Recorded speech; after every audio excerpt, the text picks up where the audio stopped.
Welcome everyone to another watch party.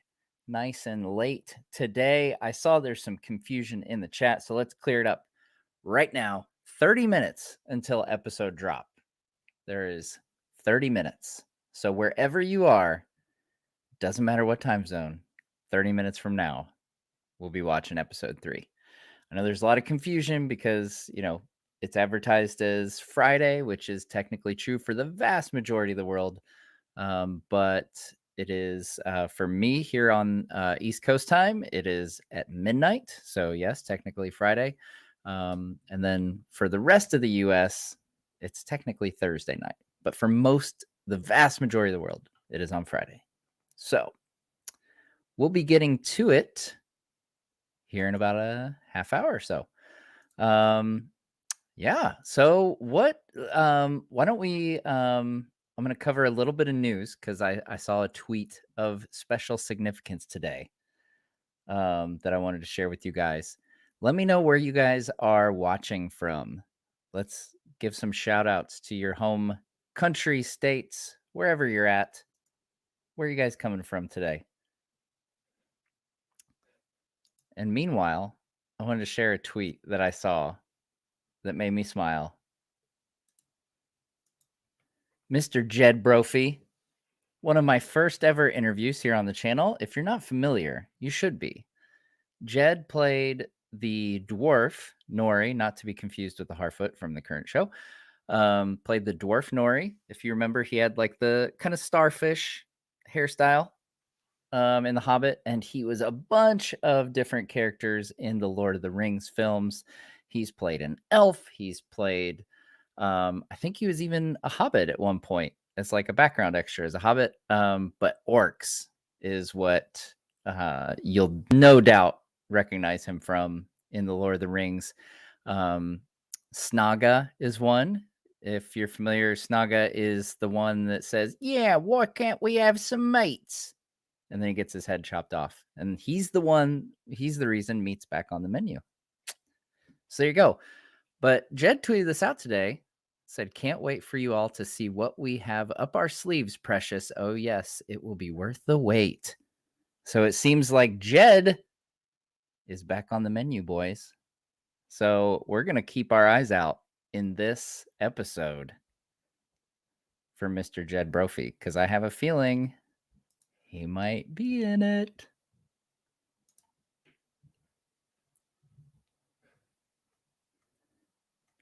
All right. We got all kinds of places here. Seattle-ish. I like that. Alabama, Uzbekistan, Memphis, Tennessee.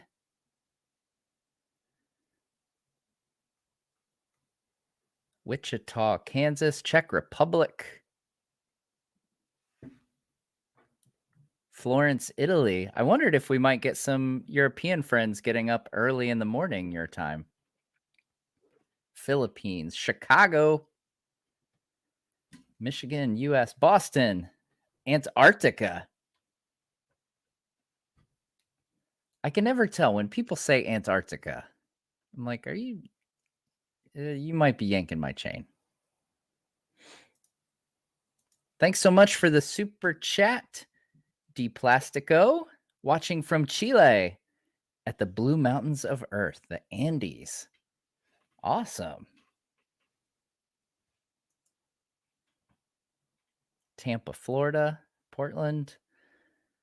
I'm just like reading off random ones here because there's a lot. India, Sydney, Portugal.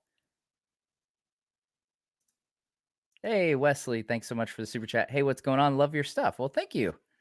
What's going on is we're about to watch episode 3 and be introduced to Numenor. Timbo Took, shout out to Timbo. If you haven't, you should go check out Timbo's channel. It's like the most peaceful stuff. It's a delight. Like I put it on in the background sometimes when I'm writing a script or something. He's painting. He's like Bob Ross of Middle Earth is what I always tell people. Jeff Pellegrin, New Orleans, holla from my hobbit hole. Good to see you again, Jeff. Michael Real, thanks for the super chat. What about Second Breakfast? Yeah, I will tell you, last week doing 2 breakdowns. I'm kind of pumped that there's only 1 episode this week because I was up really late to the point where I guess late doesn't really cover it. I pulled an all-nighter and then an entire day between 2 breakdown episodes and everything. Have you seen this episode yet? I have not. I have no idea what happens. No idea. Coming in from Canada. Nice. Mighty Mim. Stuck at work, but much love to all you amazing people. Have a great time. Well, thanks for stopping by, Mighty Mim.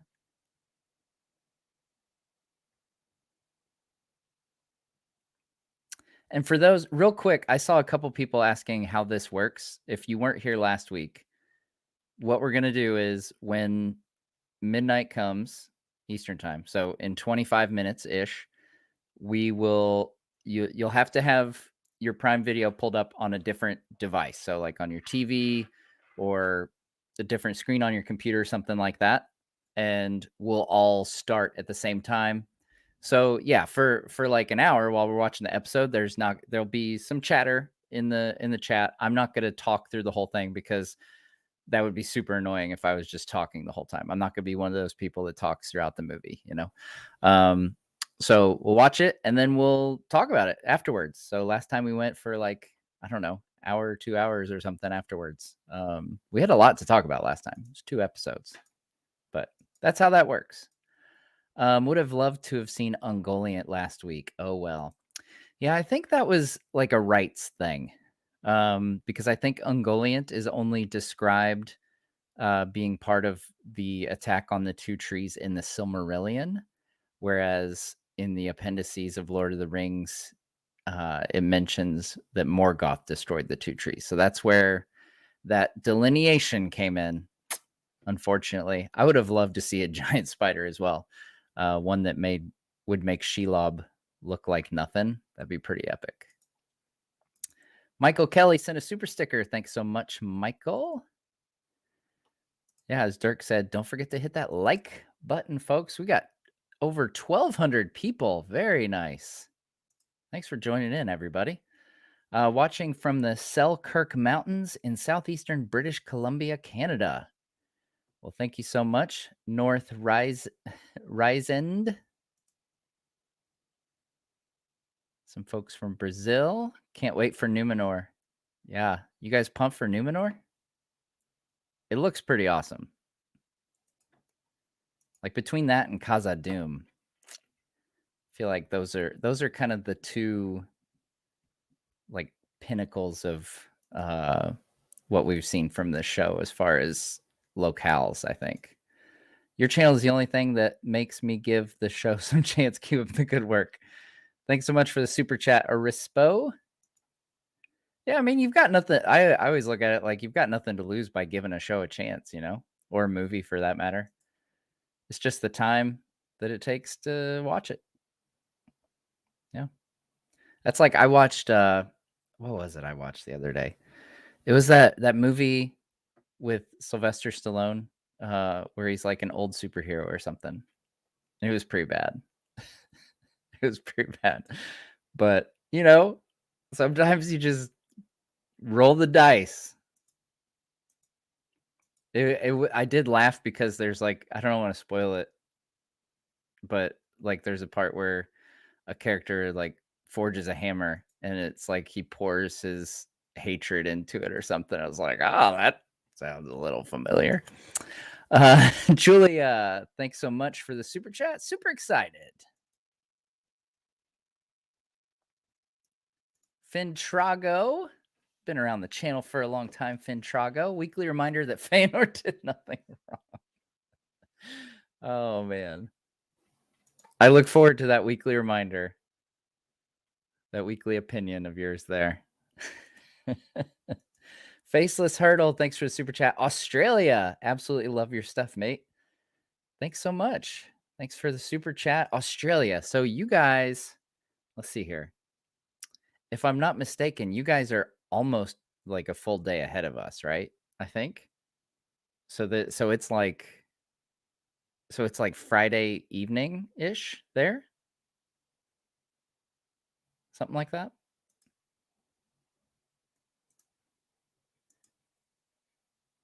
Jeff says, "If not for this watch party, I'd pass on the Rings of Power."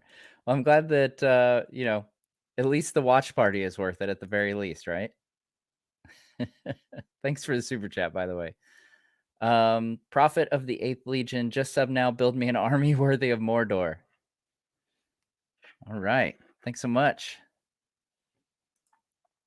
Build you an army worthy of the last alliance. How about that?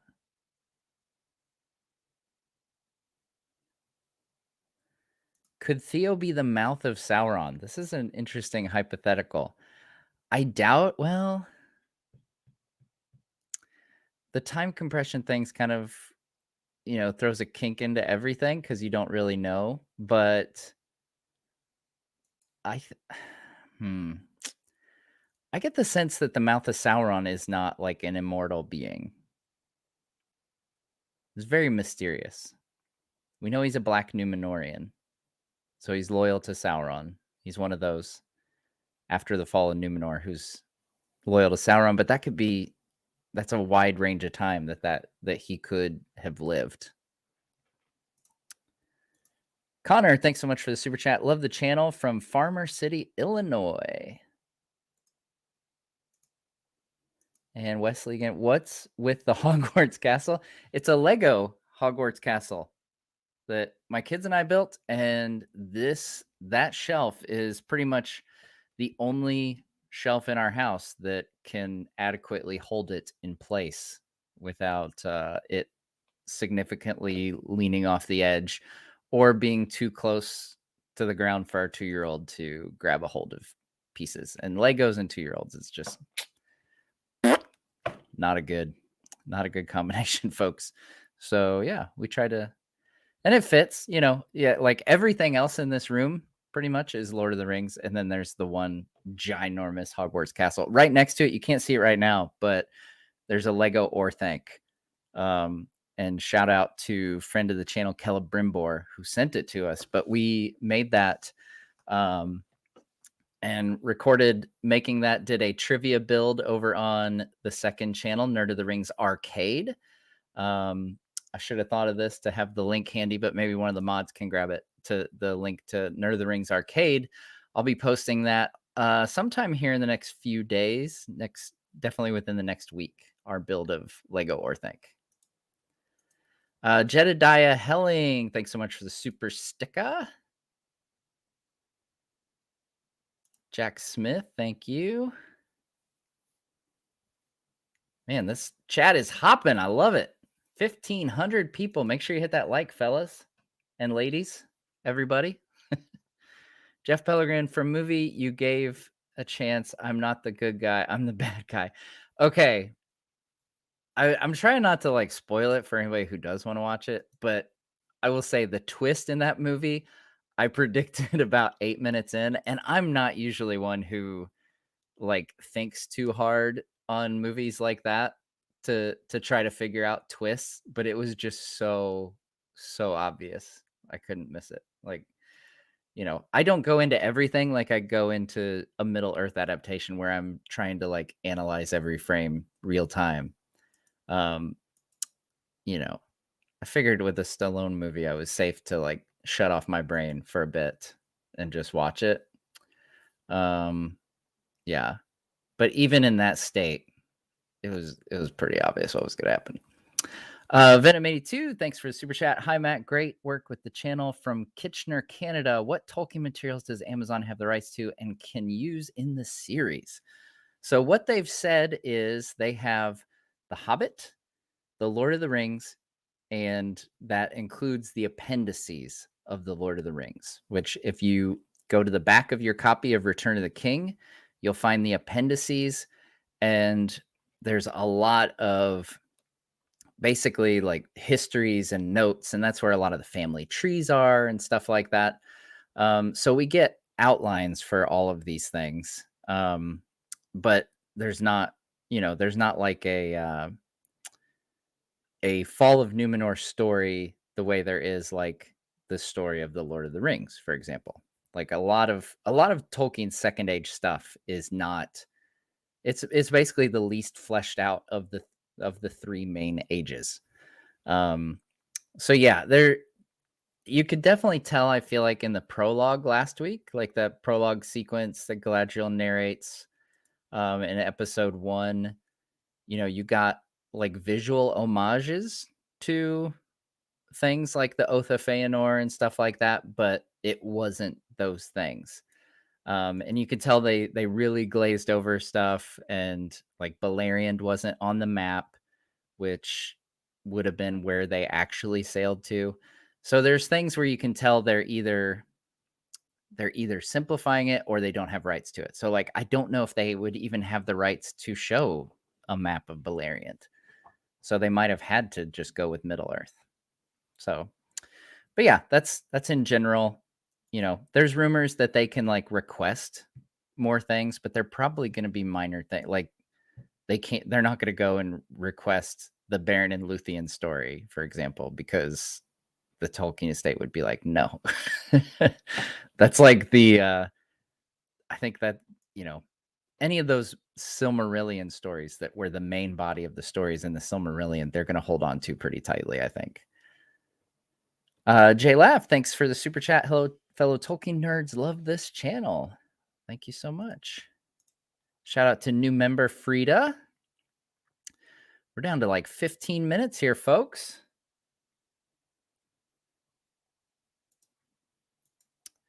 Ivan's coming from Serbia.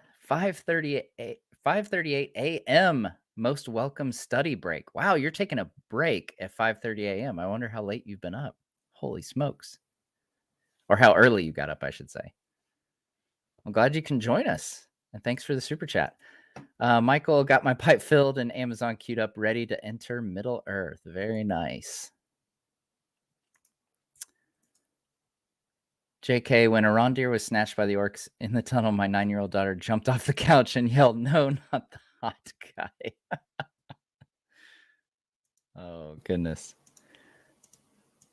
Yeah, I was surprised my 6-year-old wasn't more scared of it, because we went to the theater screening of the first 2 episodes, and I took my 3 boys, and the youngest is 6, and I was a little nervous about that one part with the orc in the hut, or in the house, but he did all right. Rollvag, I still remember when the first Lord of the Rings movie came out. I know so much more about Tolkien's world because of your explanations. Thanks. Oh, that's awesome. Thanks, man. Thanks for the super chat as well. I love hearing that, my videos get people deeper into Middle Earth. That's always fun. That's one of my absolute favorite parts of the experience of doing this channel is the feedback that I get that, folks are driven to go deeper into the world because of the videos. That's the highest praise y'all can give, for sure. Maxi, would you ever consider doing a Lord of the Rings watch party? So that's a great question. We actually did a Fellowship of the Rings, Fellowship of the Ring watch party in December of last year for the 20th anniversary.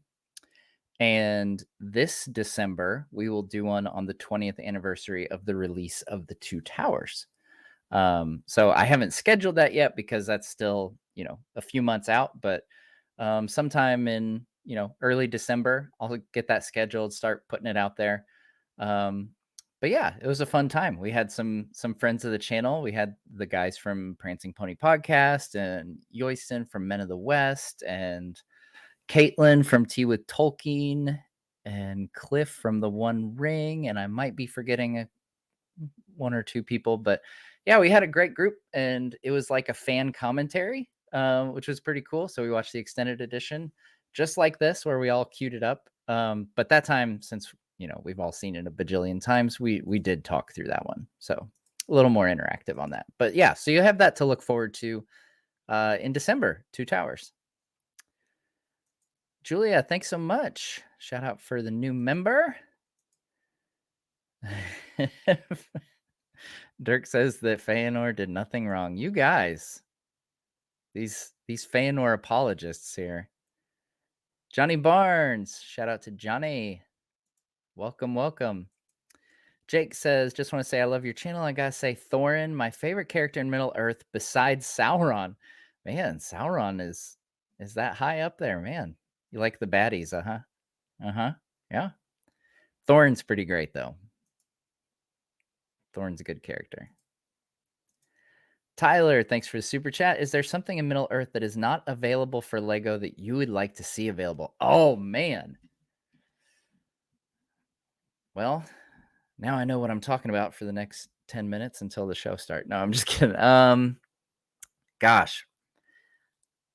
I see so many like custom builds that I'm like, gosh, I wish that they would make that. Like I've seen some amazing Lego Rivendell builds, and that would be awesome.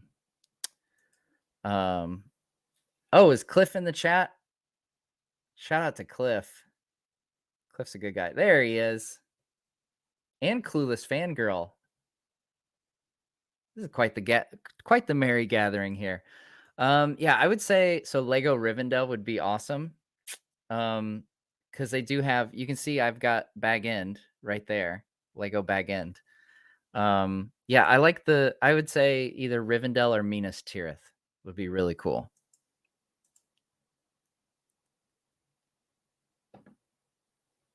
Oh man, Daniel says his Lego Hogwarts took a nosedive off an 8-foot shelf. That's a lot of pieces, guys. Well, I'm seeing messages saying the episode is out. If you guys are messing with me. Oh, episode 3 is titled Adar. All right.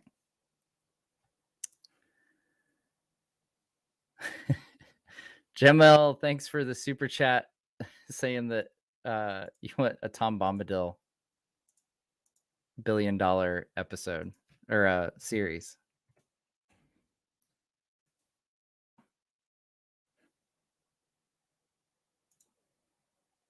Dev Thompson, what's your next UC weapon going to be?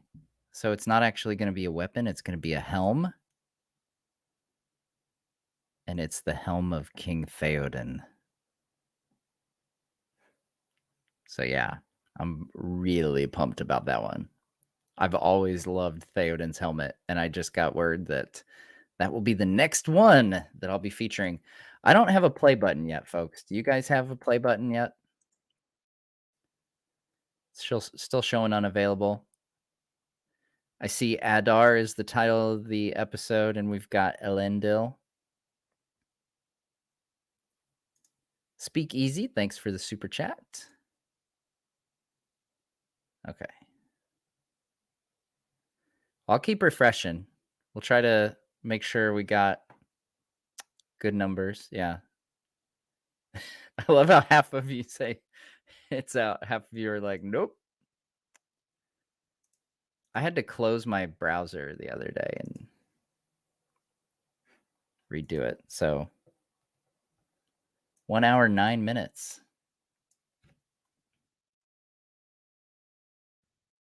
The runtime. Jack Smith, have you seen Weta's new Elendil statue? It's incredible. I saw an email come through, but I haven't looked at it yet.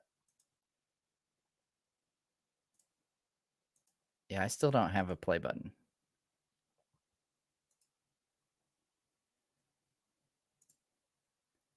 Have they just skipped and spoiled past the seduction of Celebrimbor by Anatar? I don't know. That is one theory that I wonder if there's any chance. Like, I know a lot of people think that Halbrand might be Sauron. I kind of think he might be end up being the Witch King. Because I feel like there's some clues that he's kind of like Aragorn-esque, but I could see them doing it in a totally different way where instead of him becoming the great king like Aragorn does, that he actually falls to Sauron and he becomes the Witch King. But yeah, along with that, There's part of me that wonders if Anatar is already in Eregion and we just haven't met him. So he's gonna, like, I don't know, come around the corner one day and be like, "Hello, I'm Anatar. I'm here to help craft this." Like, so I saw some people theorizing that that's why Celebrimbor said that he needed the forge by spring, and that something to do with Anatar is the reason why he thinks he needs it that soon. Like, because Anatar is telling him there's some importance to that. I heard episode 7 is a lot of the cast's favorite. Interesting. Okay.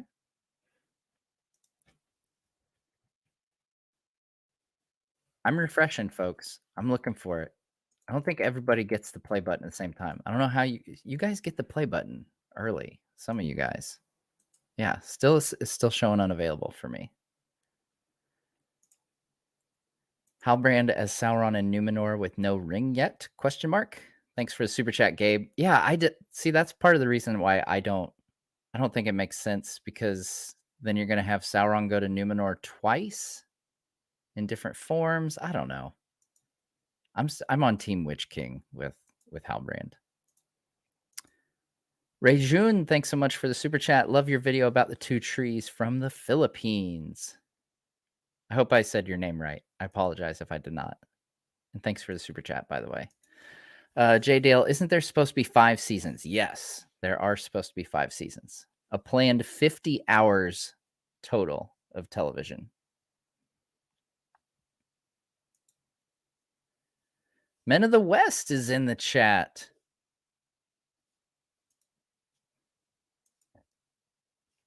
What's up, man? We were just talking about you and you showed up.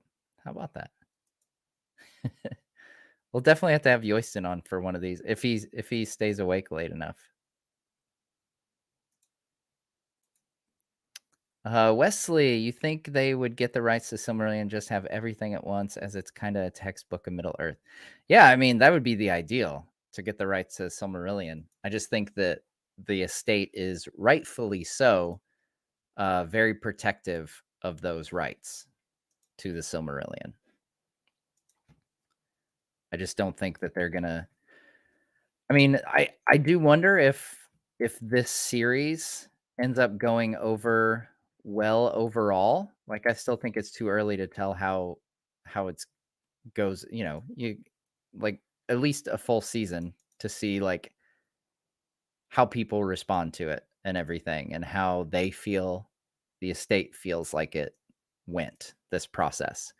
But who knows? It could open up, you know, the possibility of them finally allowing someone to adapt Silmarillion stories.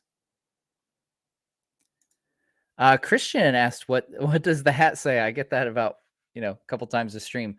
So it says Nerd of the Rings in Neo Kuzdul. So in Dwarvish, technically translated, it says enthusiastic knower of the rings. So that's my Nerd of the Rings hat.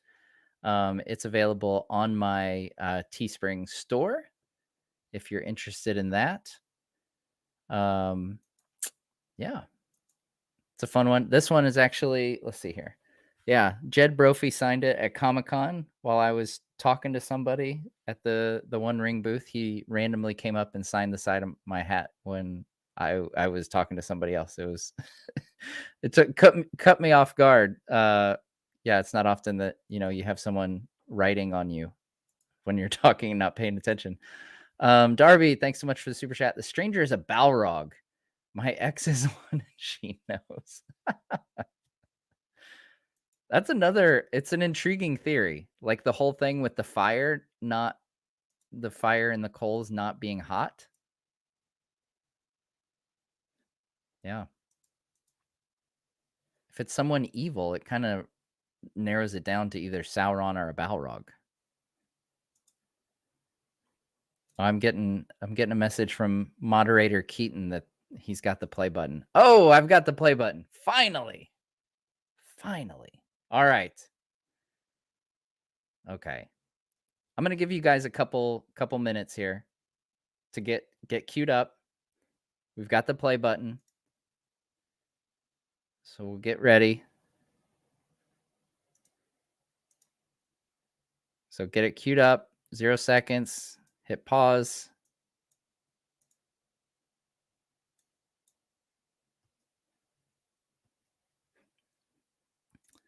I'll do a couple more super chats real quick. Have yet to watch an episode. Still skeptical. Sorry, don't apologize to me. That's fine. You can be skeptical. It has inspired me to currently read the Unfinished Tales to my daughters. That's awesome. Yeah, Unfinished Tales is great. A lot of Second Age stuff in there. I think the potential villains are lieutenants of Sauron. I do not think we've been introduced to Sauron yet. Yeah. I think you might be onto something there. All right, folks. I'm going to get the timer up here.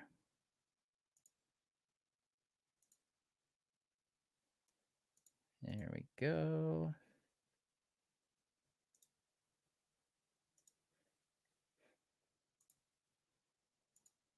There.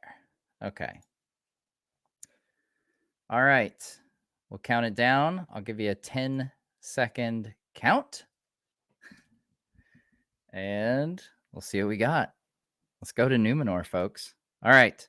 10, 9, 8, 7, 6, 5, 4, 3, 2, 1.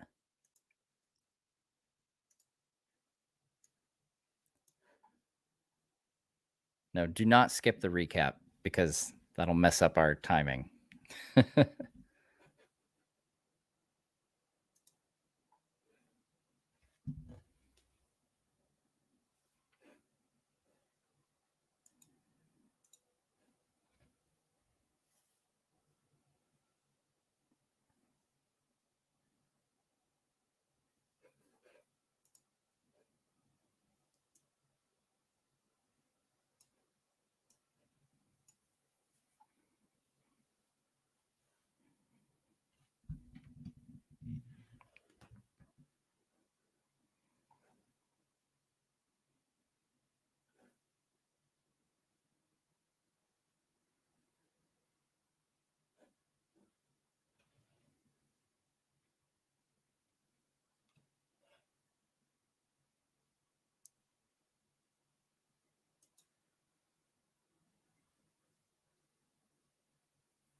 Hmm.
Hmm.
called it.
Oh, snap.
Oh.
Thought they were actually going to show us Adar. Gosh. Oh, now it's going to start playing trailers and stuff. I'm going to stop it. All right, guys. What'd you think? Give me scores out of 10. What say you?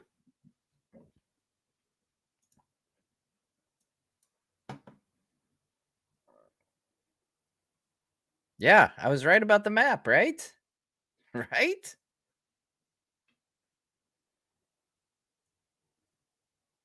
We're all over the place. Lots of sevens.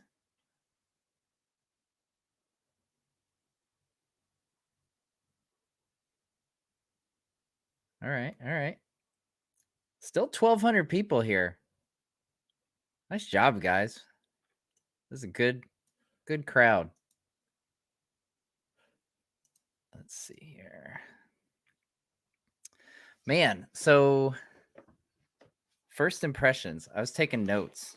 Sorry, I'm not going to be the most like exciting person to watch a show. So I hope you're actually watching the show and not watching me watch the show, because I like to sit there and analyze everything. Yeah, scores are really all over the place. Wow. So, did anybody else think that like the Harfoots are kind of cutthroat a little bit? It's like this whole whoever falls behind is left behind, like the whole, you know, pirate code from the first Pirates of the Caribbean is what I thought about. Like, dang. They're like, "Yep, sorry. Not gonna wait around for you."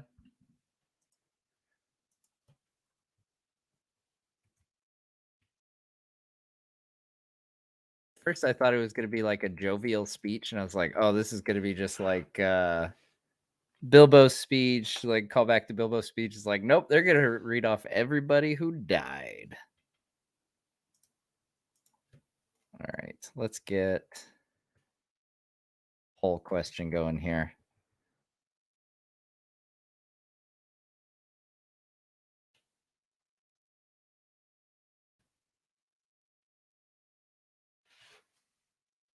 Episode 3 rating.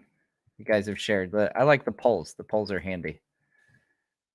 All right. So Numenor looked awesome, I think. What do you guys think of Numenor? I'm not surprised. I really like Elendil. I can't remember exactly what he said. I'm gonna have to go back, but he compares Galadriel to both his son and his daughter, and says how he recognizes the look of both. And that kind of sums up my feelings on Galadriel. She's so Feanorian in this show. Like, I don't know. I'm no good at coming up with those like mashup of names. You know how people do it for like couples and they do it for like combining two characters. I need someone to come up with a satisfying name that combines Galadriel and Feanor.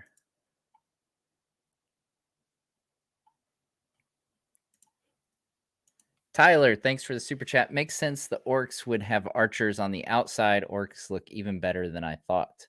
Yeah, those practical orcs. Feadriel. That's a good one. Galadriel. I like Feadriel. Feadriel. Galadriel. I think I came up with a good a nice hard one for people. I think Feadriel. Feanadriel.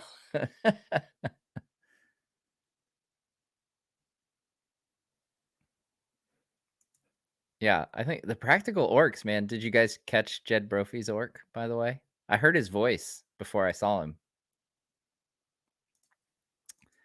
JM Art, thanks for the super chat. The music when they entered Numenor was amazing. Yeah, I was expecting that to be a highlight.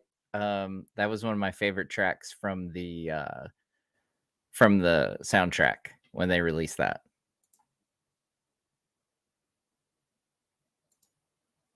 Fehaladriel. Fenadril. Fenadril sounds like a that sounds like a allergy medicine. Yeah, Fenadril. It relieves congestion, I'm sure. Elendil giving Boromir vibes? Boromir vibes? I don't know if I'd say Boromir vibes. We know he's more conflicted. Like, the tricky thing with Elendil and a lot of second age characters is you don't have story arcs for them per se, like in Tolkien's writings. Like we just know like Elendil rocks and he and Gil-galad fight Sauron and it's awesome. and he founds Arnor. I couldn't help but I'm very curious. The characterization of Muriel is very interesting to me watching this because it kind of comes off like she's not among the faithful. I like that they talked about the meaning of the name Elendil. When he said lover of stars, I was like, yeah, but what else does it mean, Elendil? That's exactly where they went. Elf friend. Yeah, so it's I could see it being a big espionage-esque thing. Like you don't know who you can trust, like who's among the faithful and who's not. So maybe Muriel will actually secretly be among the faithful. She seemed pretty chummy with Farazan.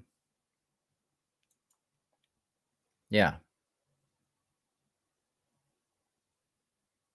But that could be a ploy. I kinda like that it's a little ambiguous right now because there's actually a second version of the story, and I've gone over this in my Tarmiriel video, where there was a version of the story um, where she actually falls for Farazan and goes against her father's wishes and marries Farazan, out of choice. So, the idea that they're kinda playing with her allegiance a little bit is kinda interesting.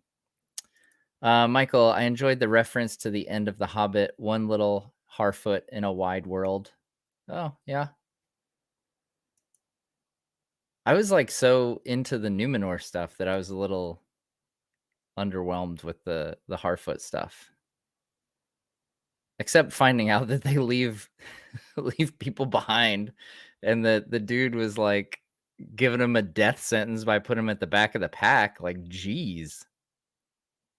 Cutthroat Harfoots, man. Didn't have that on my bingo card. Uh Ask your doctor about Benadryl. Jeff, what I like, the quick glimpse of Mordor being raised into Mordor of the Third Age. Hmm. Was that in a montage? Was that when they showed the map? I totally called it, by the way. It's a map of Mordor. So take that, elven scholars and people that were consulted. Couldn't figure it out, but we did, by golly. KP Dunch, thanks so much for the super chat. Yeah, so I tweeted about this earlier. Galadriel and Halbrand getting too close. I don't know, nothing so far has read romance angle for me. I was really worried when that article came out and said that that was her love interest. I am getting the sense that that's a journalist reading on the situation. That's not actually how it's playing out. I think they're reading more into it. I hope, because I would not like that. Spoiler alert, I would not like that at all. Convinced Halbrand is the Witch King now. Yeah, thanks for the super chat, Tyler. Yeah, that was another thing. The way he looked at the forge and the way he was really determined to get working in a forge and everything. I was like, oh, well, he's totally Sauron then, because, Sauron, uh, you know, the whole Rings of Power scheme, and he was a Maiar under Aule, the smith of the Valar. So that checks out, totally Sauron. And then we get the whole backstory of him being a descendant of the king who pledged allegiance to Morgoth and everything. And yeah, I get a stronger sense that maybe it's a reverse Aragorn thing where, maybe he wants to go unite and be a good guy, but at the end of the day, he's gonna be a bad guy and be the Witch King. I think I would like that better if he was the Witch King. I think I would like that better than the idea of Sauron traipsing around with Galadriel and Galadriel having no idea. Douglas Todd, hey, so far it's decent as far as story goes, but At least the production value does the source material justice. The sets and costume and CG don't look cheap, and they weren't. Yeah, totally. I really like the Numenor design. Like, we haven't seen the like, we saw the stills of the armor when they're on horseback and stuff. I wasn't crazy about that, but I love, like, Muriel's the blue with the fish scales looks way better than the other tannish color or whatever. But yeah, I like the green. The green with the gold. I think looks sharp. Felipe, this isn't a 10 for me because I miss the dwarves. Yeah, we didn't get the dwarves at all. Like, there was the new promo that came out with Doran's dad saying something like how they believe the kings of the past, that's gonna sound Lion King-ish, but the kings of the past like speak to them or something, and he says, "Ever am I with you," or something like that was his line. And so I was convinced, like, oh, we're gonna see that play out. But no, I don't know, maybe next week. Yeah, is Muriel playing both sides? I wonder if she is. Like, I wonder if, like, I presume that's her dad that she went to, and the fact that she's, talking to him, Elendil said that he's an outcast in his own kingdom. So I wonder if that was her reading the signs of the, where the tide was flowing in Numenor, and maybe it's a plan they devised together to kind of play both sides. I thought episode 3 was pretty good. Numenor looked amazing. Elendil was awesome, and I think things are slowly building up. That cliffhanger, LOL. Yeah, I, yeah, I thought we'd finally see this Adar guy, and then they cut. Of course. Thanks for the super chat, Hildra. Will we see Orofair in the series? We definitely could. Yeah, I if I had to guess, I would say it's probably a later season. I don't think he'll show up in this season, but he totally could. It would make sense. Luke, really surprised by the violence in that last scene. Didn't the showrunner say it was going to be a show you could watch with your family? Yeah, so they said like 12-year-olds was kind of the thing they said. They said 12-year-olds, and there might be some instances where 12-year-olds might cover their eyes, I think is what they said. But yeah, like the warg like chomping on his stomach and stuff was a little more than I expected for this show. Like, obviously they didn't bask in it or anything, but yeah, there's more blood than I expected to see, honestly. Yeah, so like I felt good about the first 2 episodes letting my 6-year-old watch it, but I don't know.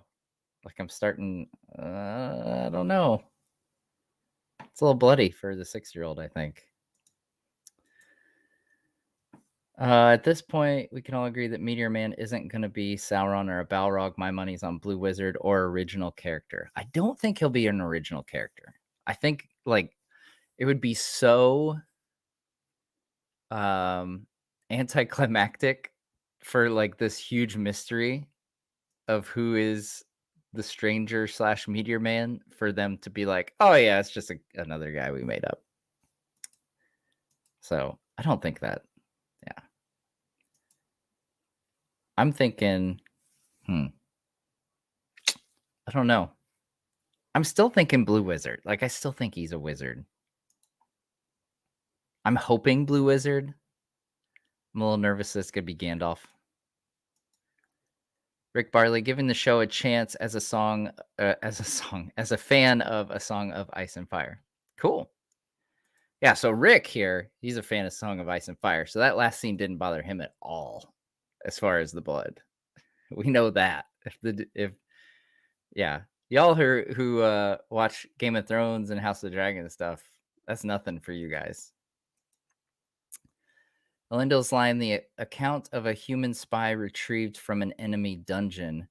Is this a Tolan Galroth reference? Love your channel. So it could be. Let's see here. So there's a couple instances of folks like where they set thralls free. That's a good catch. So yeah, Tolan Galroth. For those of you who don't know, Tolan Galroth was formerly a fortress called Minas Tirith, not the Minas Tirith that we know from Lord of the Rings, but First Age Minas Tirith in the past. And it was built by Galadriel's brother Finrod.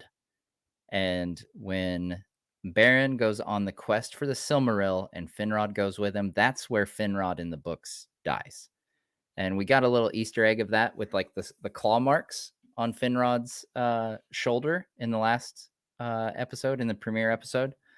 But when Luthien comes and she saves Beren, drives Sauron off from Tolan Galroth, she, like all the thralls, the slaves of Sauron's get set free. And a lot of them come to Nargothrond, actually.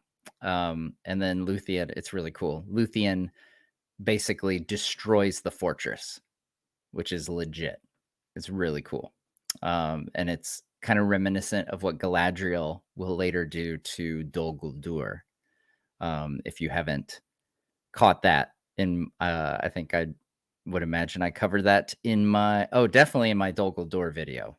I did a video on Dol Guldur, and the way Galadriel destroys it is very much like Luthien. But yeah, that totally could be. I think they'll keep it, obscure because they probably can't say Tolan Galroth.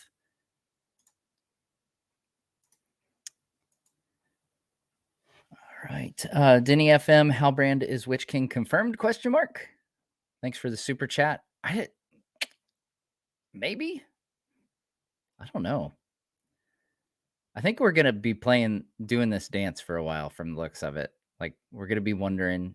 Basically, it's either a Nazgul or Sauron at this point are the two front runners. Like, it would almost be kind of weird if he was just a guy at this point with all the speculation.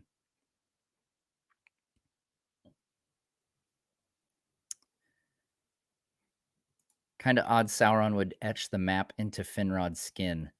Yeah, what'd you guys think of the idea that this was like a contingency plan and that they like picked Mordor as a contingency, like a meetup spot? I don't know.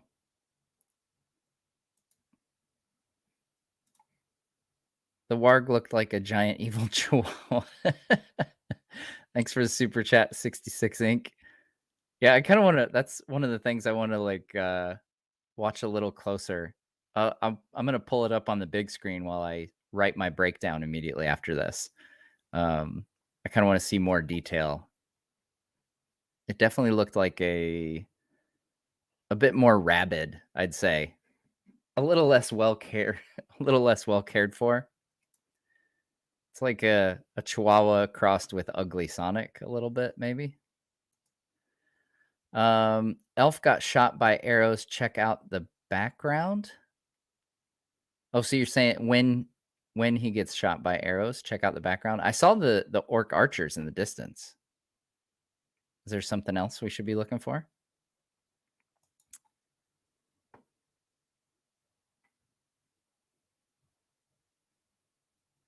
This is a good question. What does Adar mean? From what I've seen, Adar means father, is what I've heard. So, like, this guy is someone that the orcs look up to and call father. I think the show, to a certain extent, wants us to think it's Sauron, but I don't think it's Sauron. Michael, I think you're spot on about Halbrand being anti-Aragorn and ends up as the Witch King after that episode. We know the Southlands will become Mordor. Yeah, that's my money. I think we're going to see, like, they're going to play around with this idea that it's an Aragorn-esque storyline, but it's going to diverge from that at some point and have a tragic end.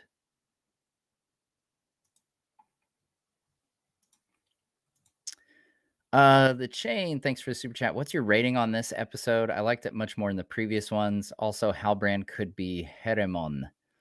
Um, I don't know, man. Huh.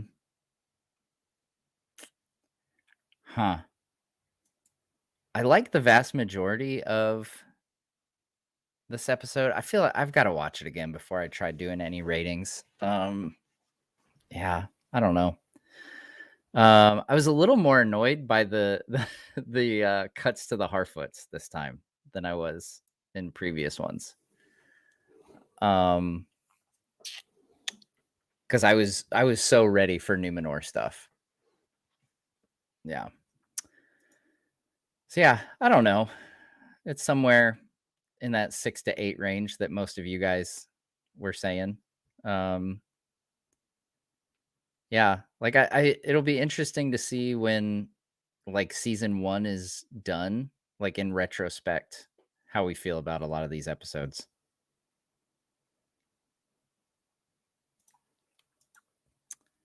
Dan H. Bites, Adar at the end there gave me Anatar vibes, but I don't think that's him. By the way, no man can kill Halbrand. Yeah, the way he took out 4 people there, that was another thing where I was on the fence. I was like, okay, he just took out 4 people. Is that a clue that he's, you know, more than a man and he's, you know, potentially a Maiar? Or is the fact that he took them out the way he did, just fighting like any normal guy would, does that kind of point to no, he's definitely a human and Witch King? Yeah. And as far as Adar, I don't know. Like Anatar would give me like much more fair vibes, if anything.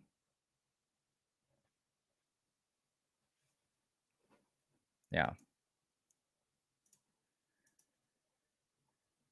Numenorians seem to be inspired by the Phoenicians. I love their look. Yeah, they really went with that oh gosh. Is it like Mesopotamian or, you know, that I'm not good with. See, I'm terrible with like real world geography. I'm really good at Middle Earth geography, but not good with real world. But yeah, no, I really like especially the gold and the green. I think that's a really good. I think that's a good combination that we've not seen a lot of, and they use it a lot in the show. Like even in Linden, they were using gold and green a lot, which I thought was interesting. I think they'd, you know, mix it up a bit from realm to realm. The dwarves are a lot different though. They're obviously different. Imposter, thanks for the super chat. No, so Adar is played by Joseph Mall. Is that how you pronounce it? No, Jed was one of the orcs. If you go back, they have like the X-ray. What do they call it? X-ray vision or something, where you can tell like who plays what in a scene. Like if you click to the side. But yeah, he's one of the orcs. The one after they slice the guy's throat, he's the one that's like it's the shot from the trailer. I actually used it as a thumbnail for my trailer breakdown. It's that one that's like throwing his head back and has his knife sticking out. But yeah, super pumped to see Jed in there, by the way. That's awesome. I love Jed's such a cool guy. I talked with him a lot at Comic-Con. He's such a cool guy. He has so many awesome stories from Lord of the Rings and The Hobbit and everything. So yeah, really happy to see him in the show. I hope he comes back for season 2, and I hope we see him in more episodes here in season 1 as well. Galadriel smiling while on the horse was cringy. That was a weird shot. Yeah, I'll give you that. That was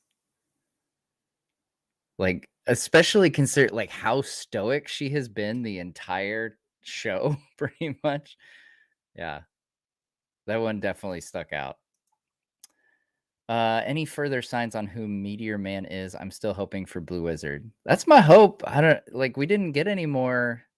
I mean, I'll go through and watch it again, but I didn't catch any big clues this time.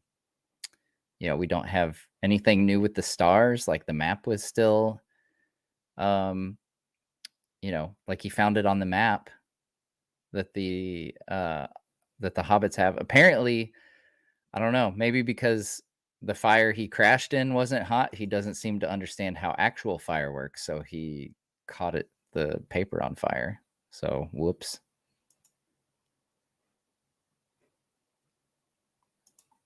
Yeah, the Hobbit storyline was very much about them traveling and getting left behind and how cutthroat they are apparently with their migration, man. It's like, "Oh, somebody got caught in the snow. Sorry about you. We'll read your name off next year." And then they say, "We wait for you." It's like, "Well, you didn't earlier." 1,600 people. Nice. Hit that like button, folks. Do me a solid. Mr. Hyrule, thanks so much for the super chat. I can't help but feel that if the stranger turns out to be one of the Astari, that is a deal breaker for me. I am really confused by the timeline as the rings were already made by the time of Farazan. Yeah, so the time compression thing, like the timeline is being super compressed. Which, as I've said a lot, is one of my biggest concerns, not because of like Farazan being alive at the time of the rings being created so much, but how to accurately portray the fall of Numenor and like some of these stories that play out over a long time. Like, can you do that well during a single human lifespan? Especially when so much of the problem with Numenor and the reason they fall is because of their jealousy of the elves' immortality. Obviously, we, you know, seeing that we're coming into a Numenor that is already well on its decline. So it's kind of like they're taking out that gap of time between the Rings of Power creation and obviously, the last days, the last years, I should say, of Numenor. Yeah, so it'll be interesting. Like I think, um, instead of the Numenorian king who comes to help with the war of the elves and Sauron, instead it'll probably be Farazan doing that, and then Sauron will just go straight to Numenor from there. So it could work. Like I think that aspect of it could work. The thing that I'm still like the jury's still out on for me is um, how well they can portray that mortality versus immortality. As far as his stranger being one of the Astari, I don't know if I'd say it's a deal breaker. I have no idea at this point who he is. I think Blue Wizard is like aside from the idea of him like shooting from the sky in a meteor, like I've kind of made my peace with that because we've known about that for a long time. So it's like one of those like, okay, crazy meteor premise aside, who do I want this to be? I think Sauron would be a good candidate, but he seems nice too, or he wants to be nice, which is kind of confusing.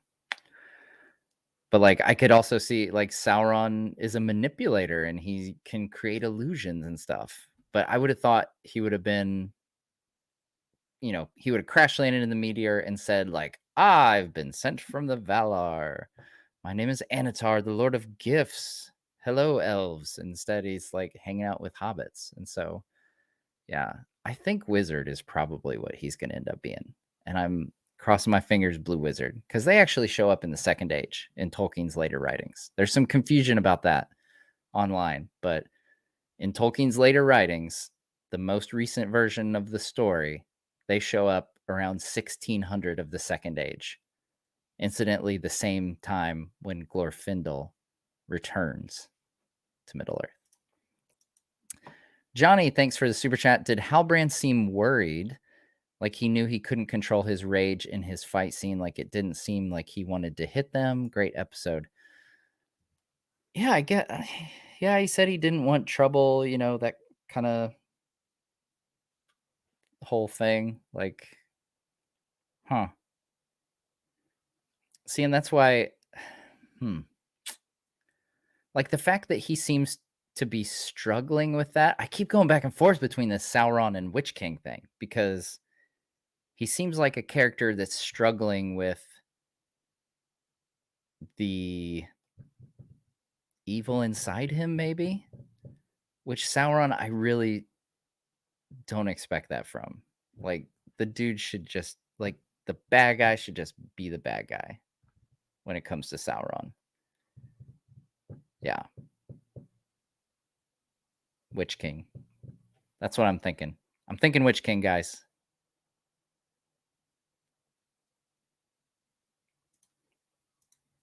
Was the Warg a mix of CGI and practical effects? Looks strange to me. Yeah, I don't know. I was watching on my computer monitor here, so I didn't get to see it on the big screen. But I'm gonna turn around and watch it on the big screen after this for my breakdown. There was definitely CG used. I would venture a guess that it was mostly CG, just from the way the shots were. There was a lot of wide shots and it jumping around and stuff. Maybe for the stuff where it was trapped under the tree. I don't know. I'd have to go back and look.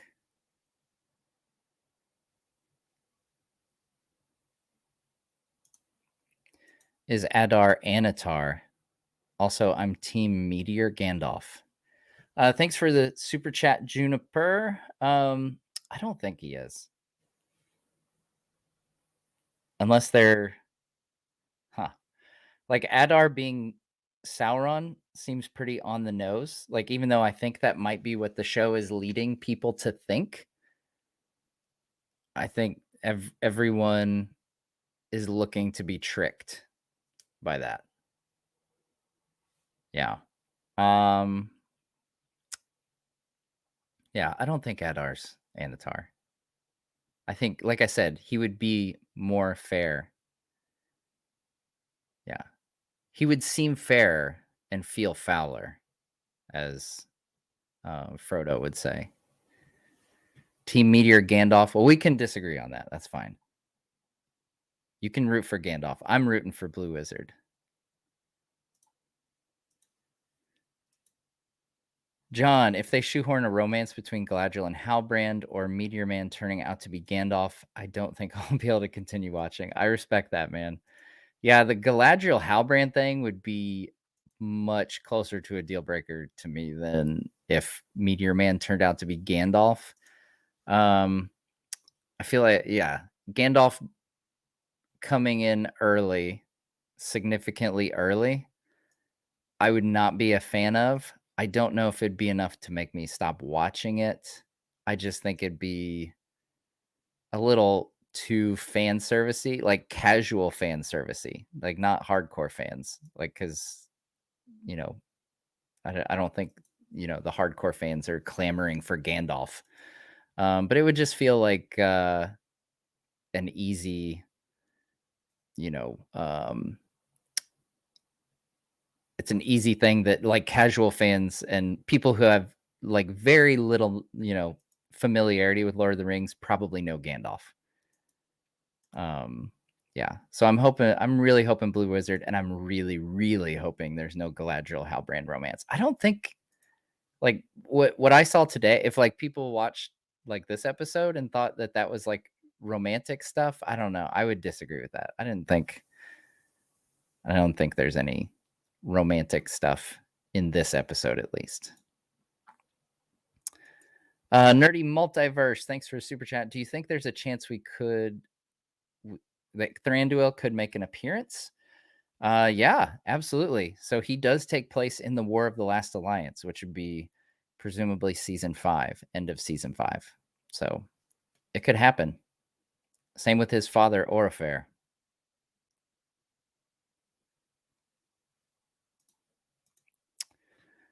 Tsunami Gaming, Thanks for the super chat. I just feel so much young Gandalf vibes from Meteor Man. Am I the only one? Yeah, no, I totally get that. There's a lot of allusions to Gandalf. Um, but to be fair, like Gandalf is the wizard that we've spent the most time with cinematically. Um, so like the whole whispering to the fireflies and stuff is very reminiscent of, Gandalf whispering to the moth. Um, but then like, I also think of instances like, you know, in other adaptations like video games. So the War in the North game, Radagast pops up quite a bit in that game, and he does kind of a similar, not whispering, but he like talks to birds. He makes like squeaking noises, and the birds like swirl around him and stuff. So I could see it just being, something that calls back to Gandalf because he's the best known wizard that we know, and then it still turns out to be a blue wizard. Uh, the original poster reveal for Halbrand shows him holding a sword with a horse figurine as a pommel. Does this show he's connected to Rohan? No, I think that is a Numenorian sword for the Numenorian cavalry, is actually what we're seeing there. Because he has like the red chest plate, which I think we will see him in soon. But I think that's all stuff that he gets from Numenor. Love seeing Elendil and Isildur. Yeah, I really want to go back and watch the conversation with Galadriel and Elendil again. Basically, all the Elendil scenes I want to watch again because I really like those scenes. I had a feeling that I would really like the character of Elendil in this. And yeah, I'm even more confident about that now. Oh, so the quote that he says to Galadriel I liked was, "I have a daughter who runs fast and a son who runs blind." And he said something like he saw the same look of both in Galadriel, and I like that. You know, like given what we are given with Galadriel in the show as a starting point, where she is very one track minded about pursuing Sauron and hot-headed, very Feanorian, as we were coming up with the mixture names there. Yeah, he says your eyes bear a striking resemblance to both. So yes, I like that Elendil speaks some wisdom there, and kind of calls out like so we're not getting this idea that the way Galadriel is going about this is the right way. Like she is clearly reckless and um, needs to wisen up. And like I said before, I think that's going to be her big arc in this show is how she gets to be the wise ruler that we see in Lord of the Rings. And it's making it very clear that that's not where she's at right now. And I like that there's characters like Elendil, and we saw it with Elrond a little bit, but like Elendil, this episode was the most I think we've seen that, where you know people are kind of pointing out to Galadriel, like, "Hey, you are, you know, you're being a little crazy here. You need to take a chill pill, maybe a little bit." That's the translation rough. That's the rough translation. There you go. Is it possible the blood oath that Halbrand's ancestor could have a magical compulsion that affects Halbrand? I don't know if I can't think of any oath. Like oaths, I've said before, oaths have power in Tolkien's world. So you think of, speaking of things that we could see in later seasons, the oath breakers, the undead army, um, who swear the oath to Isildur, and when it comes time for the War of the Last Alliance, um, they refuse the summons, and Isildur curses them because this oath that they broke, that's what makes them this undead force. But I don't think there's any oaths in Tolkien where it affects descendants. So like the Oath of Feanor is taken by Feanor and his 7 sons. But like, I don't think the oath itself affects Celebrimbor. Maybe, the people the people he's descended from and like some of their traits passed down to him, like that makes sense, but I don't think like the oaths pass through generations. Like I don't think that's a thing. So that's a long way of saying no, I don't think that's the case. JM Art, thanks for the super chat. The writing for Galadriel has made her not that likable. Only until the end when she interacts with Halbrand and his past, I was like, I liked her. Yeah, I think that was probably some of the most. I don't know. I like the. There's a couple moments where she talks about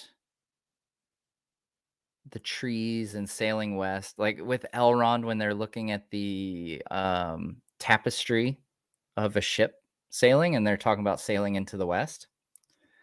I kind of like that. But yeah, this was the most like this. She's actually related to another character, I think,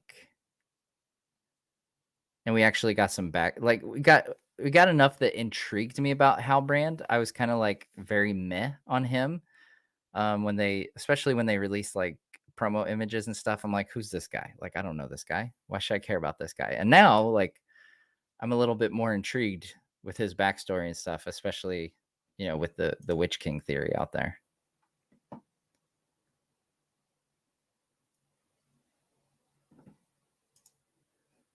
Trolls behind Elros shot, not orc archers. Oh, I don't think you mean Elros. Oh yeah, we got the tapestry. Sorry, I'll get to this in a second, but we got the tapestry of Elros and Elrond, and like they're parting, which was kind of cool. Because I've said for a long time, like, wouldn't that be wild if, like, I could go off on a whole tangent. Like, I would have liked to see Elrond be the main character, and like it would have been cool if he went to Numenor and saw statues of his twin brother that looked just like him. And what would the Numenorians, how would they react to seeing someone walking around who looks like their most famous ancestor? But yeah, so there's trolls in that shot. I'll have to go back and look at that. Interesting.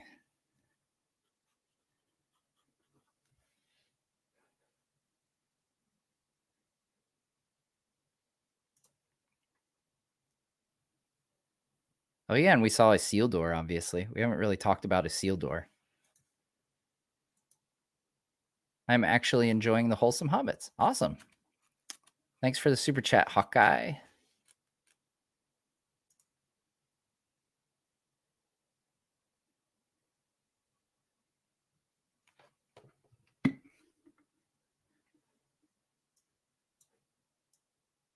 All right.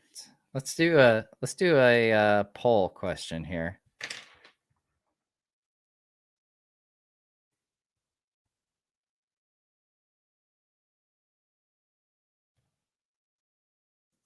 Halbrand. Sauron, Witch King, or someone else?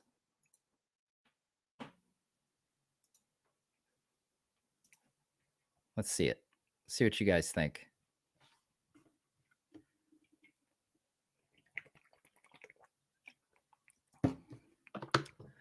The mark on Halbrand's hand after the bar scene, 3227. Let's see what we got. Come on.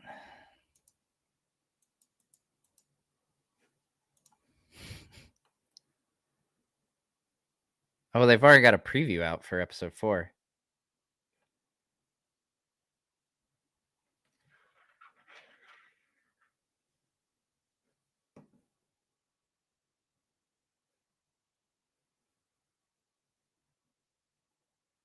We might actually see Adar next episode.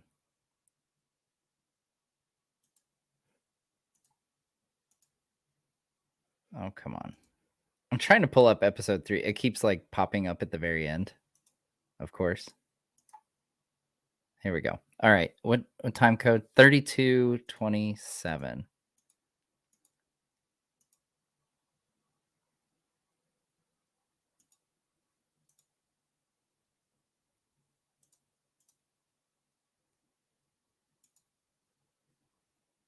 I don't see a mark on his hand.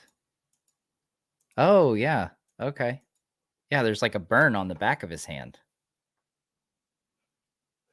Interesting. Oh, I've convinced a lot of you that it's the Witch King. I wonder if I'm manipulating these polls.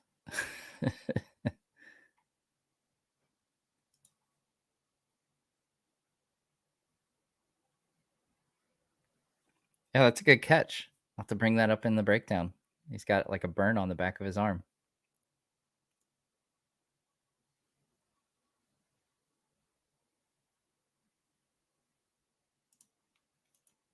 Mr. Hyrule, I think the show would benefit from a fan edit similar to how the fan edits of the Hobbit films take the 12 hours, turn it into one 4-hour movie. That would be interesting. I'm curious to see if that will happen after all is said and done. Yeah, I think I've watched. I can't remember which one it is. There's a lot of fan edits of the Hobbit movies actually. Um, yeah, that would be interesting. Um, like I don't know what you would make like 50 hours of series is what they plan for this. It'd be a lot of editing.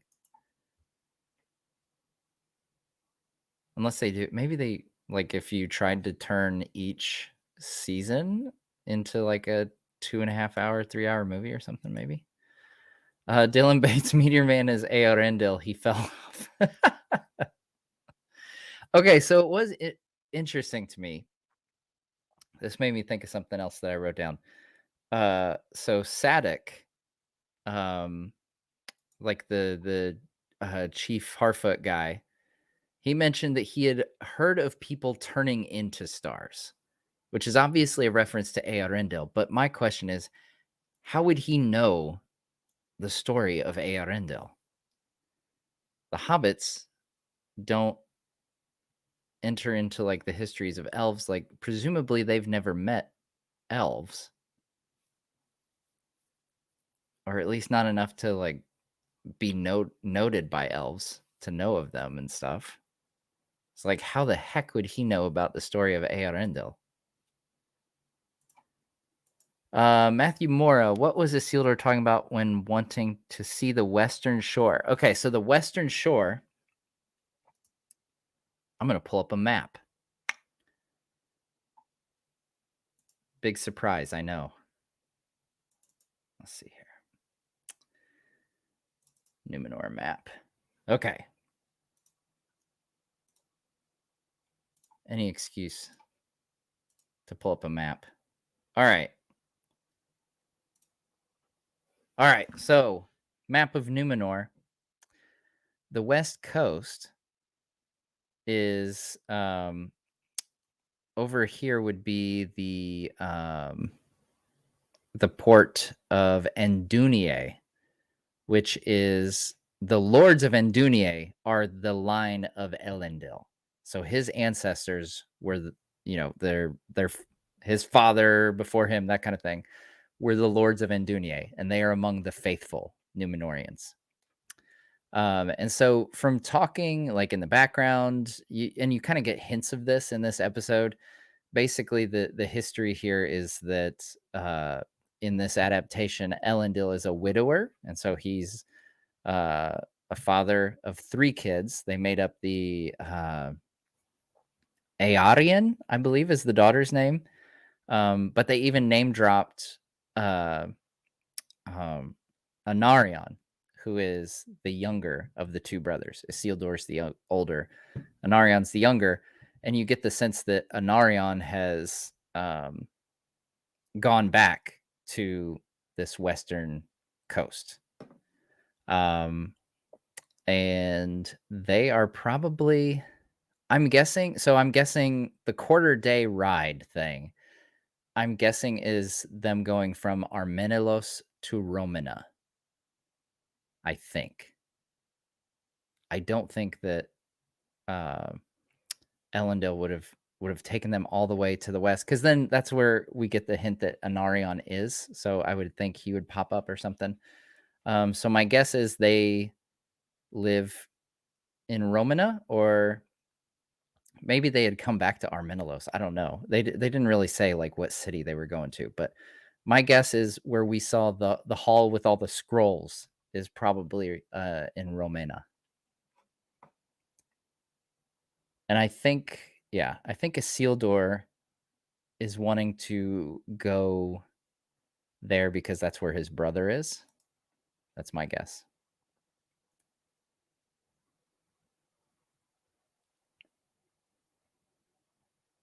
Did I just see somebody call Meteor Man Gargamel? I think I just saw that. If someone did say that, that's hilarious. He's just a little bit like Gargamel from the Smurfs. That's a very very specific comparison, and I love it. Kind of Era says, does it seem odd to anyone else that the orcs were able to capture so many elves? They were armed. Why wouldn't more of them fight to the death? Hmm. How many elves did they have though? Like they definitely had the Watch Warden and I can't remember his name, but Arondir's friend, where they went to Tir Harad together in the first episode. But I couldn't tell if some of the other people were men and not elves, like humans, not elves.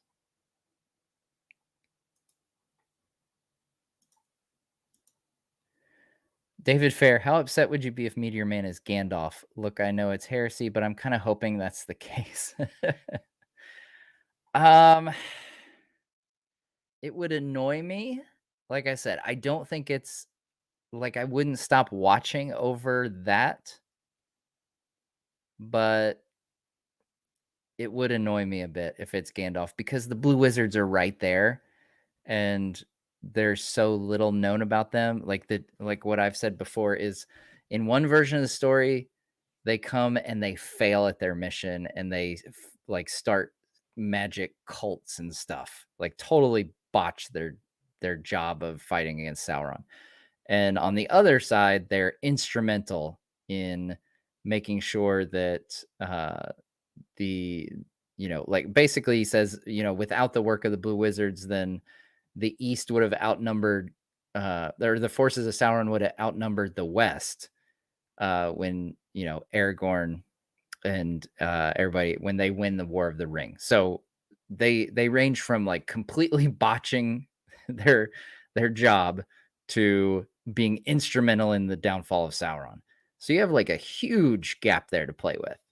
Like and so little is known about them. Like you have the freedom to make storylines with those characters and not, you know, risk for one thing, like not risk, making things that don't make sense. Like if you have Gandalf do certain things in the second age that could potentially bring up, well, why doesn't he do this in the third age? Like, why doesn't he use this same ability that you show him using here? That kind of thing. And then also the fact that I wouldn't envy any actor that's gonna follow Ian McKellen portraying Gandalf. Like, I mean, yeah, that's a tough act to follow. So yeah, I think there's a lot more freedom with the Blue Wizards, and it's more interesting to me to uh explore some of the mysteries that Tolkien left for us. Samuel Rowe, thanks for the super chat. I know it's probably not true, but I love the theory that Meteor Man is one of the Balrogs. It would be an awesome twist, but very unlikely. Yeah, I said the same thing. Like there's a very morbid curiosity for me of, the idea that the hobbits help bring about a Balrog wreaking havoc in Middle Earth. Be the total opposite of what we'd expect, where these hobbits are gonna help a wizard find his way, and then it's like, "Oh, psych, it's a Balrog. You just made things 10 times worse, hobbits. Now go hide yourselves away for an age. Go go leave some of your friends for dead that can't keep up on the migration, you cold-hearted hobbits." Plump Koala, thanks for the super chat. What are your opinions on the Harfoots now that you've seen them more? I honestly can't stand how much time they are spending on them. Um, I think so. Like I said, I was a little bit more.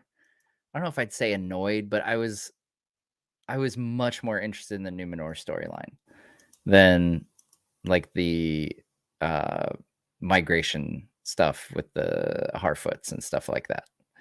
Um, I think I'm primarily interested in the Harfoot storyline as it relates to the stranger and the potential, if he's a blue wizard, whatever he is. Like if blue wizard, Balrog, whatever, I'm more interested in that aspect of it. And I think the scenes where we get Nori interacting with the stranger are stronger than like the, you know, Harfoot community stuff that we saw in this episode.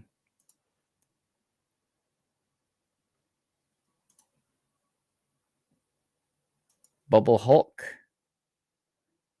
Bow, sorry, or Bo, sorry. Halbrand is a great new character. Mr. Hyrule, where can I find where Tolkien changed the story about the Blue Wizards? Like which of his letters, specifically? I'd love to read that. Oh, okay. Let's see here. I'll see if I can find that for you. Is it Unfinished Tales? Maybe. Let's see if I can find the reference real quick. In the meantime, I'll bring this next one up. Scavenger 843. I'm a casual Lord of the Rings fan. Is there huge reason why wizards are so connected to hobbits in Tolkien's world?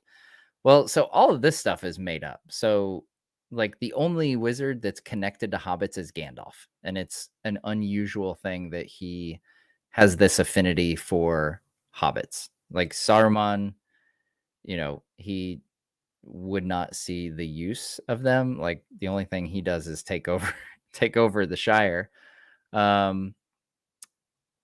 I don't think Radagast would even know about the hobbits, honestly. He's on the other side of the mountains, so chances are he doesn't know much of anything about them. All right.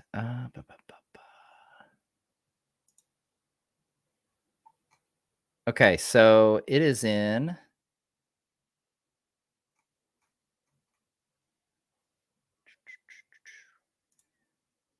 here we go. History of Middle Earth, the volume on the peoples of Middle Earth, which is the 13th book of the history of Middle Earth.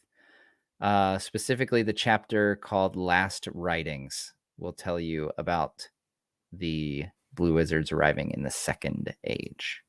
So there you go. That was from Mr. Hyrule, the last super chat we had. I hope Meteor Man is a blue wizard. Same here. Loud and clear. Sawyer Rogers, I really liked the first two, but this one disappointed me a lot. And the knife thing with Elendil was completely irrelevant. So like him having the knife, I mean, it makes sense. You wouldn't bring in random people to your queen regent and rulers and council and stuff and let them have a dagger, especially an elf,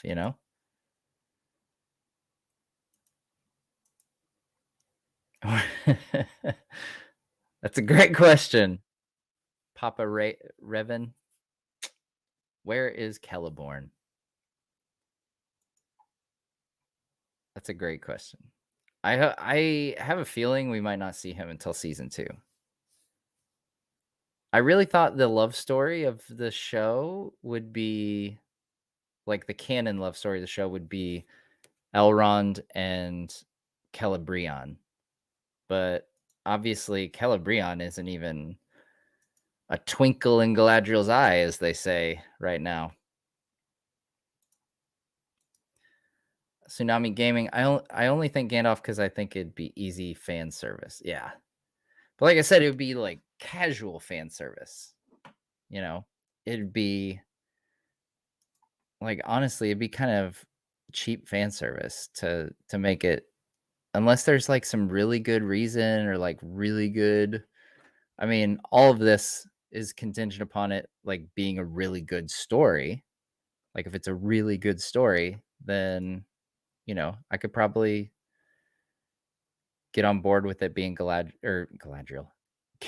Sorry, it's late already. I haven't even started writing a breakdown for this. Yeah, so like if it's Gandalf, like it wouldn't necessarily be the worst thing in the world, but like I said, I think Blue Wizard's a much better route to go. And I do think I would roll my eyes a bit because it's kind of predictable at this point. Like it'd be so on the nose for it to be Gandalf. Ed Berger, do you think the whole Warg scene was a nod to Finrod's canon death? Uh, Not really. I don't think so. I don't think there's like they're not in a dungeon. There's not, you know, one guy like none of the elves actually die at the hands of the well, I guess depends if they were elves or humans. I thought they were humans. Um Yeah, I thought they were humans that were getting taken out by the warg. I thought that maybe there was only a handful of elves in that whole group, but I could be wrong. But yeah, like the idea that they're chained up and they get taken out one by one by the warg. I could see there's a little bit of similarity there, but I don't think it was a nod or anything. Like there'd have to be um more in common, like one guy saving another from the warg and the warg killing him at the same time as he kills the warg kind of thing. Like I could see, that would be a much stronger tie, I think.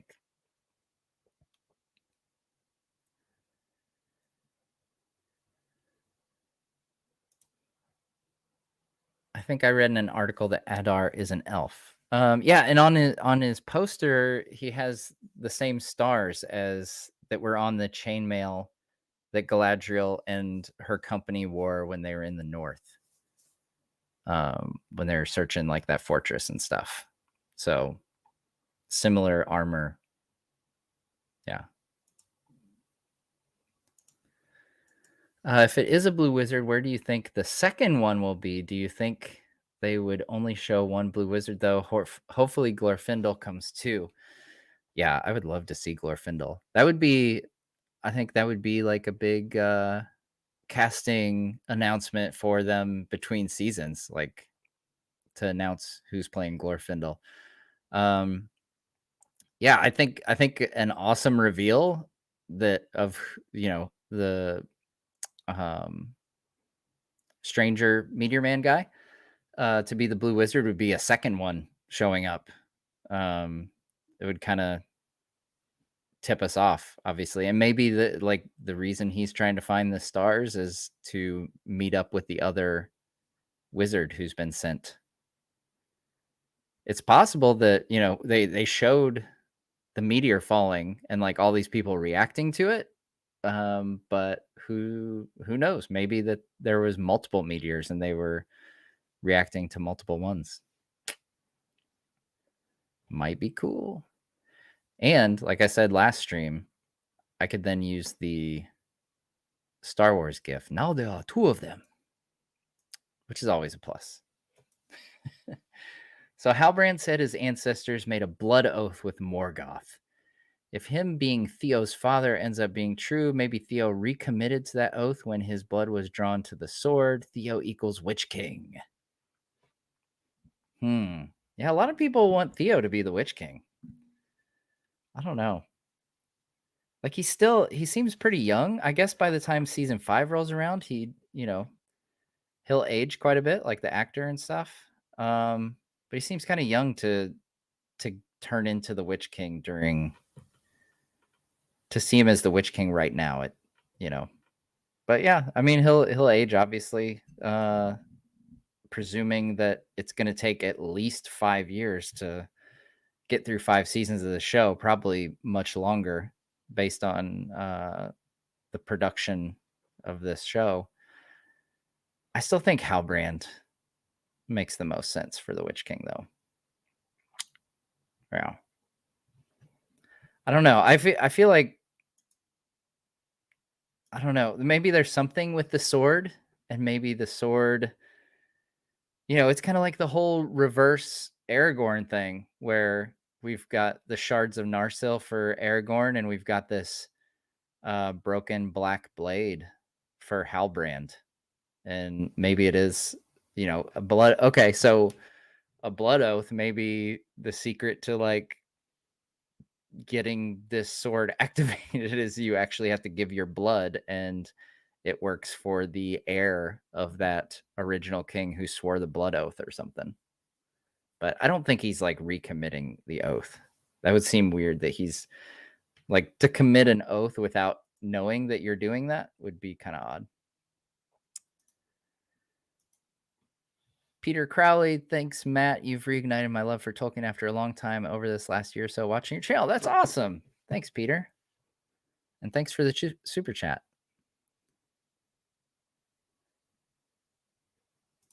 Is Adar like the Black Hand from Shadow of Mordor? Yeah. Yeah, they do a lot in those games to kind of show more of a hierarchy within Mordor. Nick Barnes, the Gandalf being Meteor Man isn't my wish, but I can see them using a connection to his love for hobbits, starting by being rescued by them or something of that nature. Appreciate the live streams. Thanks. Yeah, I've seen a lot of folks say that it would explain his affinity for hobbits.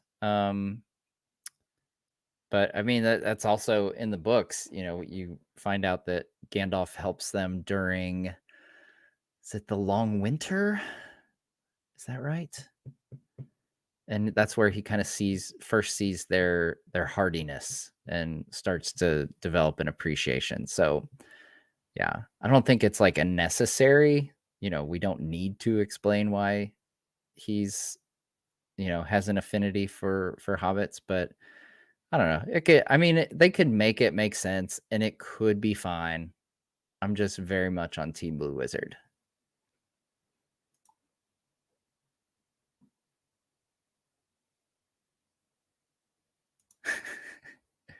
Keaton, he's the Witch King.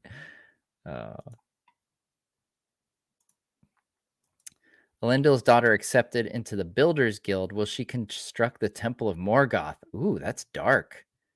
Also, didn't think Elendil had a daughter. Thanks for a super chat, John. Yeah, so Elendil does not have a daughter in the canon story.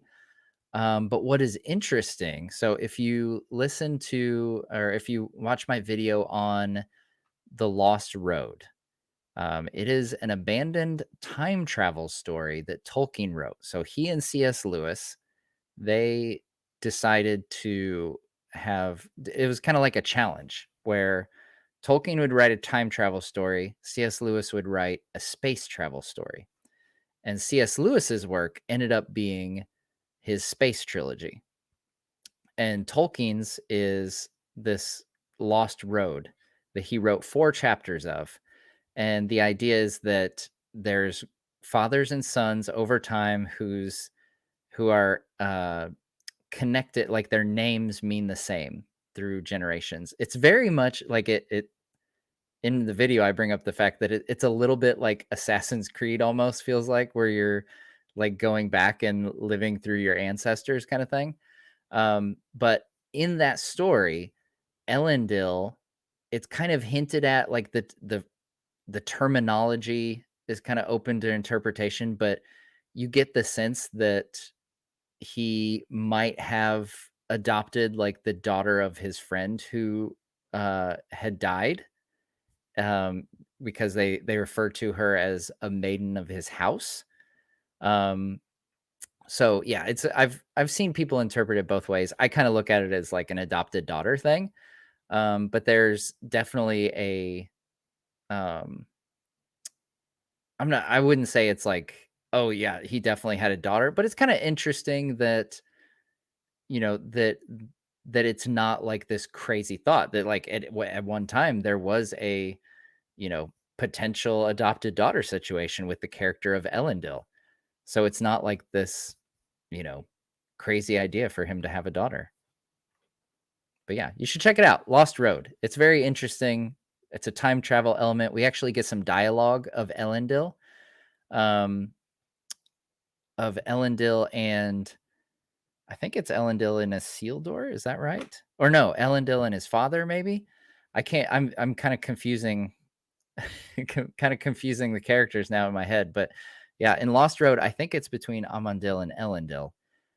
They have a conversation, and it kind of gives you a sense of the predicament that the faithful Numenorians are in during this time of Numenor, which I think. So I'm just gonna tell you all. You guys should go watch at least watch my Lost Road video. If not, like go read the chapters for yourself on the Lost Road, because it gives you a sense of like you don't know who to trust because the Kingsmen are not loyal to the elves, not loyal to the Valar, and they have a hatred for the faithful who are. And it's like a coming of age where Elendil's got to the point where he needs to be let in on this and say like you're either going to um you know, if you want to follow the ways of the faithful, like I will show you the way and I will teach you, you know, the ways kind of thing. So it's like this interesting because you kind of wonder, like, okay, at what point as you're raising your kids, like you can't tell them too early or they're going to go blab it to all their friends and you're going to get, you know, ratted out because their friends get to talk to their friends get to tell their dad, you know, that kind of thing. Um, so yeah, it's very interesting. All this to say, my rambling at the end of the day, my rambling here means the final takeaway is go check out The Lost Road. All right. Gandalf Meteorman. I don't see anyone talking about Tolkien's quoting peoples of Middle Earth about Olorin visiting Middle Earth much earlier. Yes, that is a very interesting and a very deep cut. There is like one small quote. I've seen it around a couple places, but it kind of um, gives us the impression that Gandalf, excuse me, Gandalf as Olorin, which is his name in Valinor, may have visited Middle Earth much earlier, returned to Valinor, and then came back as we know him as Gandalf. I don't think that's what we're seeing here. And it kind of the way I've read it, it kind of gives the hint that it's much earlier than the Second Age, too. But it is interesting nonetheless, the idea that he could have come earlier.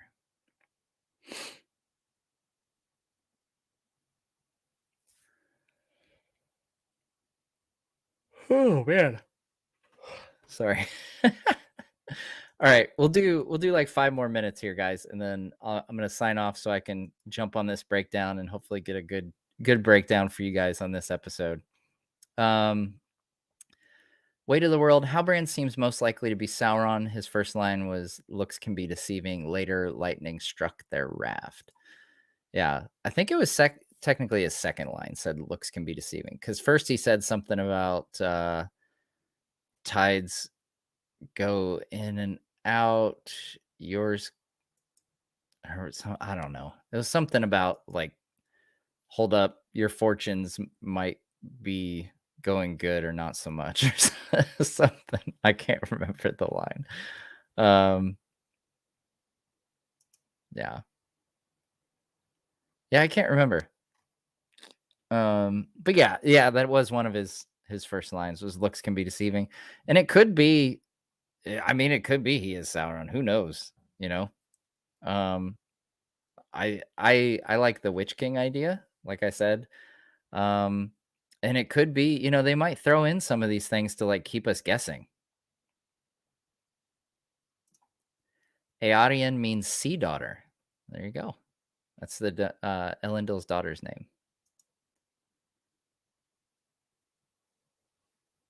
Yeah, the city, Numenor. It was huge too.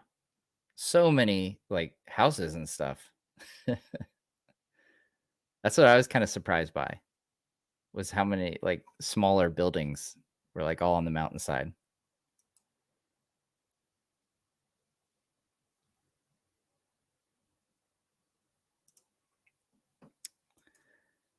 Stein the Kid. I haven't started the series yet, but fully planning to watch it. Just not sure if I should wait and binge or catch up this weekend and go weekly and wait for episode 4, then go weekly. Well, hey, if you catch up, then you can join us on the watch parties and totally be in on, everything that I'm probably spoiling for you from the first 3 episodes by talking right now. So yeah. Uh, Either way, I mean, you do you, but yeah, you could have some fun with us if you want to catch up. Malad, thanks so much for the super chat. Hey Matt, I am very new to Lord of the Rings. I've only seen the OG trilogy. Haven't seen The Hobbit or read anything. So far, I like the show. However, is there a second one?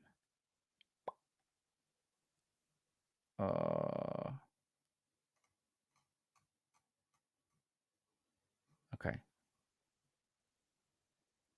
Let's see if there's a second one. Would you be as annoyed if they called him Olorin and the name Gandalf was never mentioned? I don't know if he is Gandalf, there's no way they're not going to end up calling him Gandalf at some point. They might start off calling him Mithrandir.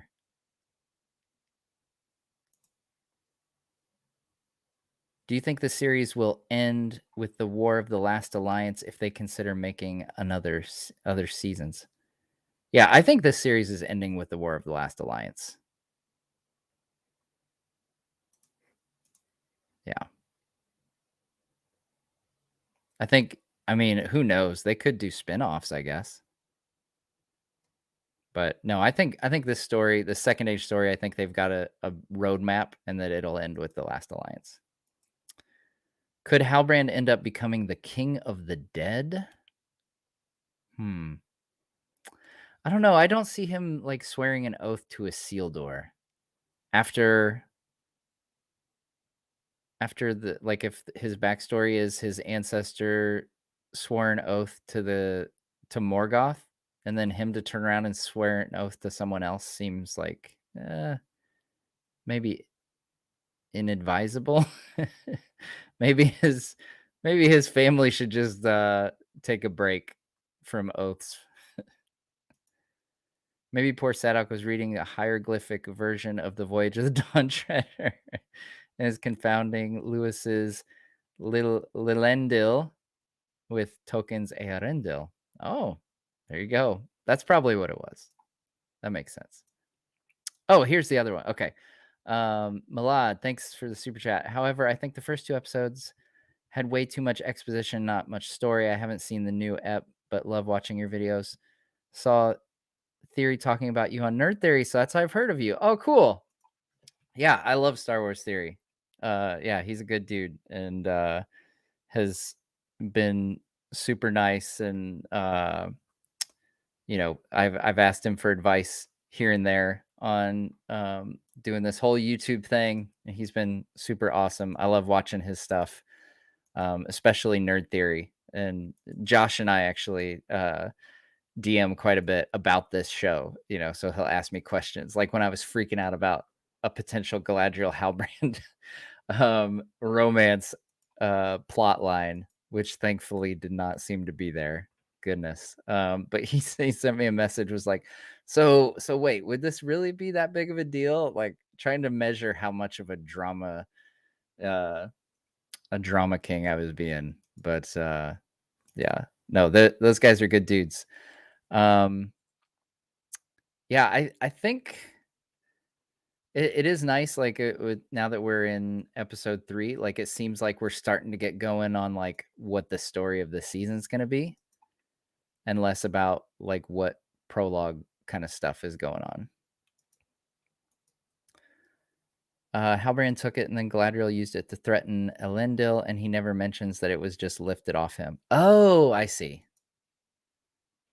Right, right. Like he said, like he never says, "Hey, how'd you get that?"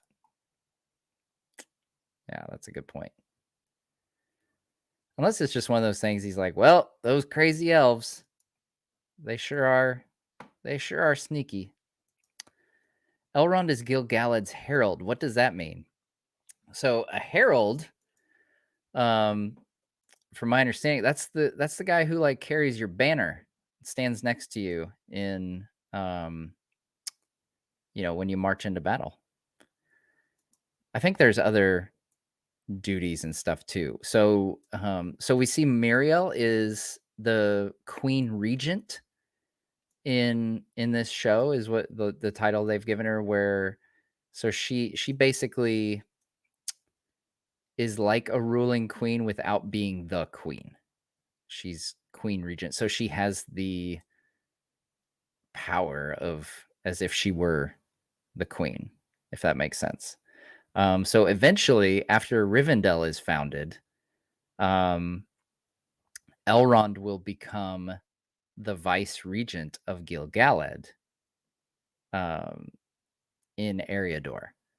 So in that realm, like Elrond will be his second in command and be a ruler of his own right, under Gil-galad. All right, we'll go a couple more minutes here, a couple more questions. If Blue Wizards, they went to Middle Earth together, although Alatar asked Palando to go with him since he didn't want to go alone. Oh, yes. Yeah, there is, when they talk about the Blue Wizards going, one didn't want to go alone and the other went with him. What kingdom is Halbrand the heir of? I guess the Southlands? That's a good question. I guess, the Southlands now, because he lives like 1,000 years after that oath to Morgoth. People complain about Elendil not being 8 feet tall. Come on, man, get serious. Yeah, I don't think I ever expected them to depict him as like 7'11". Tsunami Gaming, thank you for everything and awesome convos. Interesting to see where they take this. Have a good night. Good luck with writing. Thanks so much. All right. Okay.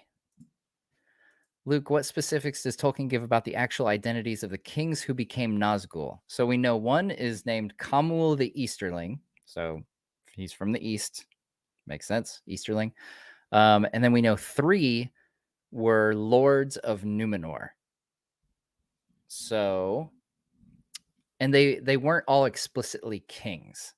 So I think in the films they say great kings of men or something like that. When they weren't necessarily kings, like the 3 from Numenor were Numenorian lords. They weren't kings. And then the others we don't know. We have no idea. Even the Witch King, it's not like, I think some people assume that the Witch King is one of the Numenorian kings. But it's not explicitly said, so we don't know if the Witch King was a Numenorian or not. Could one of these characters be the mouth of Sauron, or was he to come later? That's another one. Like, it's really mysterious. We don't know how old the mouth of Sauron is. If there's some kind of sorcery afoot that he has a longer lifespan. If he's a black Numenorian, like Aragorn lives very long time, 210 years, I believe. So he could be quite old, but I don't think he's old enough that he would be around at this time. Do the Harfoots take showers or baths? They certainly don't have plumbing. So who knows? How do you think the Balrog will come into play? I'm pretty sure the dwarves are mining mithril, and that's what was in that chest at the end of episode 2. And so I don't know. They could be moving the story of Durin's Bane into the Second Age. I kind of hope not, because I don't know how that would work with like some of these dwarves taking part in the Last Alliance. Yeah, I don't know. It could like who knows? The Balrog could just be if it's not Meteor Man, like the Balrog could just be a cameo where, we see, it could just be a tease at the end of an episode or something to just show that he's down there or something.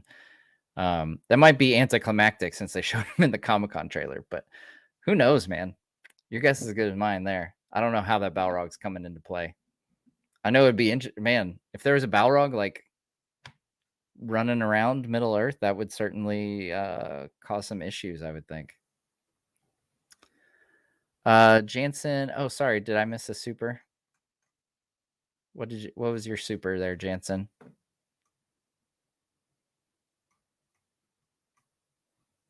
Ba, ba, ba.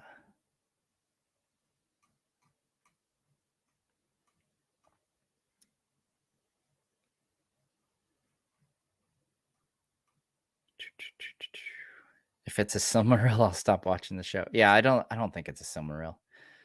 I had someone it's funny because now whenever one of my friends whenever I talk to a friend ever since last week, I get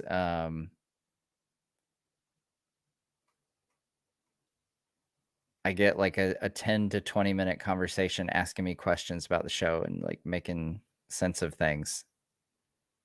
And they were like, "Wait, is that the thing from The Hobbit that they have that's like the heart of the mountain?" And then I went into a 20-minute explanation of the Silmarils um and the Arkenstone and why it shouldn't be the Arkenstone. Because that's found in Erebor, not in the Misty Mountains. All right.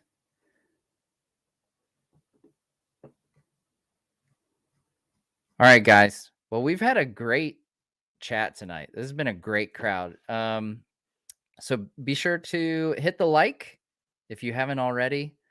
We'll make sure that we do this again next week.